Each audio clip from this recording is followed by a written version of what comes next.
Boss Mustapha, Secretary to the Government of the Federation, SGF, has asked Nigerians to stop saying the country is not working for them. According to him, there is power in the tongue, adding that what people say about the country is what they get. What are your thoughts on this? Yeah, I quite agree there is power in the tongue. You can, when you wake up every day, there are certain things you're supposed to say to yourself. It helps you. It helps the way you carry yourself during the day. It helps you. It's just an affirmation. Yeah. But then, saying that we should see white and call it black is also deception. And I think that it's not also right for us to deceive ourselves. For me, I would say, when people are saying something is not working, is it true? The kind of news we hear these days, are they the kind of news that gives us joy? Do we smile when we hear the news? The answer is no. So if people are saying this thing is not working, it's not a lie. And most times, I think the first step to progress is responsibility, accepting responsibility. That is this thing true? Yes, what they are saying is true. So what do we do? How do we fix it? The problem with Nigeria is not lack of positive affirmation, it's corruption. People that have been given the mandate to lead our country, instead of using the resources for what they are meant to be used for, are using the money for their own personal gain. And that's the problem. Nigeria is not working when people say it means that we don't have proper health care, which is why the president will travel to the UK and have his consultants there. Even though we've been talking, he had his first term to bring his consultants to build hospitals here, but it didn't happen.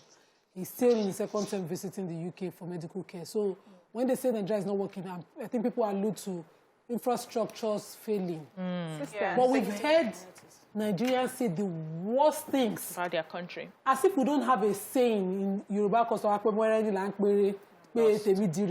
people, you call good to yourself. But Nigerians, an average Nigerian is stressed in traffic, as if traffic is not where he wants to go in Canada and the US. This country is God-forsaken. This country is, I've heard, as in, so there was a person beside me and he kept on at it. At some point, I felt like I would just faint from the terrible negativity he kept spewing. And I asked him, I said, okay, which of these countries have you been? He said, you know, they say I'm for movies. I said, boss, now for movie, now they swear for the country where they're from, born you like Jesus. This. You know, your ancestors were here. You did not even make village work. You had to come to Lagos. And you are here. All you are doing is cursing. That means if you were in your house, in the village, in that family will not work. Because cursing is what you know how to do.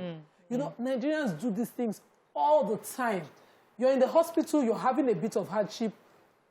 Wait it out, as if you will not wait it out. Let me take this call from Hassan. Hassan from Lekki. Good morning, sir.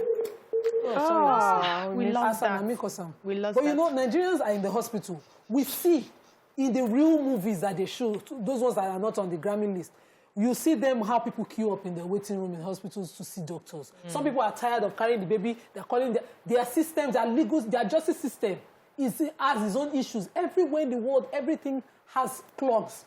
You work every time to remove them. There's something I always know about collective energy. So it doesn't mean that you call black white. It doesn't mean that you say, if you come to a place where there are no basic amenities, you now start saying there are basic amenities when you can clearly see it's not there. Okay. But it just means that when you speak about the collective energy, the collective country, you speak good, more like a prophecy. So you know things are not working the way you want it to, but you can say things like, it will get better. Shouldn't that be a way to find that balance? Yeah, so let me quickly take this call. Dr. Moyo from Ibadan. Good morning, Dr. Moyo. A proverb that says that I'm not advocating for negative utterances all the time, but when you are constantly in pain over something, that's what you keep talking about almost all the time. That's number one. Then the issue of taxes. When you pay taxes and then you are walking on the road, bad road, or somebody in your family or your loved one has died from road accident, you be encouraged to pay tax. These are the things. You're not even asking for too much. You're not asking for something that is abnormal or reasonable. We just basic things for a good life. Oh. First of all, we do not have a working system. If you feel aggrieved in a country like Nigeria, God help you if you have to go through the courts. I've heard Nima talk about it. Those are the sort of things Nigerians are talking about.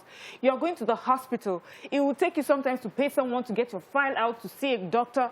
Why does it have to be that hard? Difficult. And the only thing is because we would not follow. So the blame is not only on the leaders, definitely. Because I believe we are that the leaders as well. Yes, I believe that for every government that the country has, we get the sort of government that we deserve. And I always say it here on this table that the leaders come from Nigeria. They don't fall from heaven. They are part of us. They behave like us. And when they get to office, they behave just like they have behaved when they were not in office. So this is on all of us. But we need...